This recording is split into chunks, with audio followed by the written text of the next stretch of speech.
शत्रु संपत्ति को लेकर क्या कुछ कहना है सांसद हरेंद्र मलिक का, आप भी सुनिए। जो संपत्ति है जो पाकिस्तान के पहले प्रधानमंत्री थे उनकी, उसको लेकर विवाद चल रहा है। शत्रु संपत्ति को घोषित किया है, क्या कहेंगे इसको लेकर?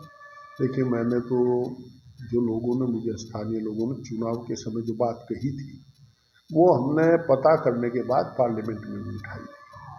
जिस संपत्ति पर लोग 50 साल से, 60 साल से, 100 साल से रह रहे हमारे स्थानीय लोग पर, अब द्वारकापुरी हो, मुनीम कॉलोनी हो, पटेल नगर हो, गांधी कॉलोनी, आज बसे थे, उन लोगों को आप कैसे कहेंगे कि शत्रु संपत्ति?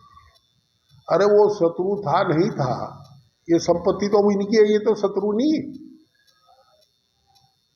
और ये कहने मात्र से काम नहीं चलता।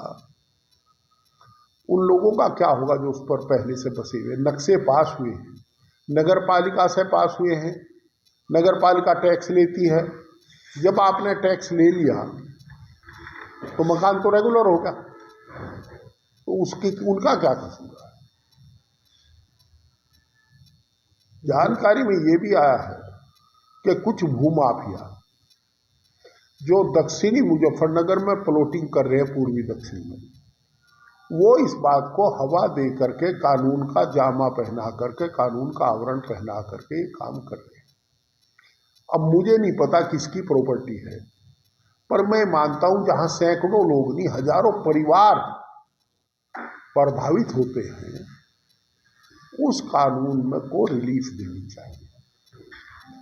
क्योंकि पब्लिक, ये लोकतंत्र में government by the people, government of the people and government for the people. तो गवर्नमेंट फॉर द पीपल तो हो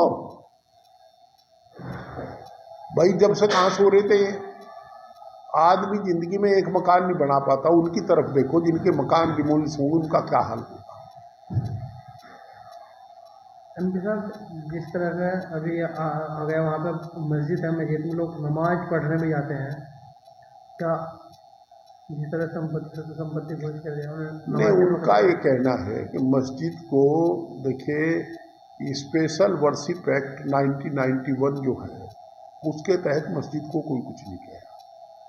मस्जिद की चर्चा करना तो गलत है। वो बात है उन दुकानों पर। मस्जिद को, सर, मेरी बात हुई थी अधिकारियों से, मस्जिद तो पूजा का स्थान है, तो उसे कोई कहे, इबादत गाह को कोई नहीं छेड़ता, ऐसा अधिकारियों ने बताया था। सत्य असत्य की वो जाने वाली। एमपी साहब, बांग्लादेश में जो चल रहा है इस समय, लगातार उसको लेकर हिंदुस्तान में विरोध प्रदर्शन हो रहे हैं, जिस तरह से हिंदू भारत चल रहा है, इसको लेकर क्या कहना है? हिंदुस्तान में कहाँ विरोध प्रदर्शन होते? आज तक हम बांग्लादेश के उच्चायुक्त को तो भगा नहीं पाए यहाँ से, हम राजनयिक संबंध तोड़ नहीं पाए।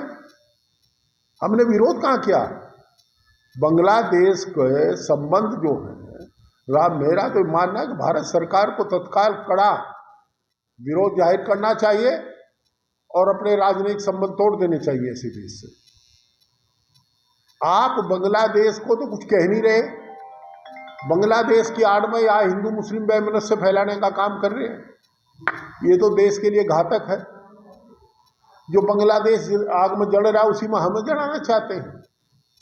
ये घृणित मानसिकता के लोग, कुंठित मानसिकता के लोग जो ऐसा कर रहे हैं। सरकार के स्तर पर विरोध होना चाहिए, और जहाँ तक जो लोग प्रदर्शन कर रहे हैं वो केवल सरकार को जगाने का काम कर रहे हैं। सरकार जागे और विरोध करे।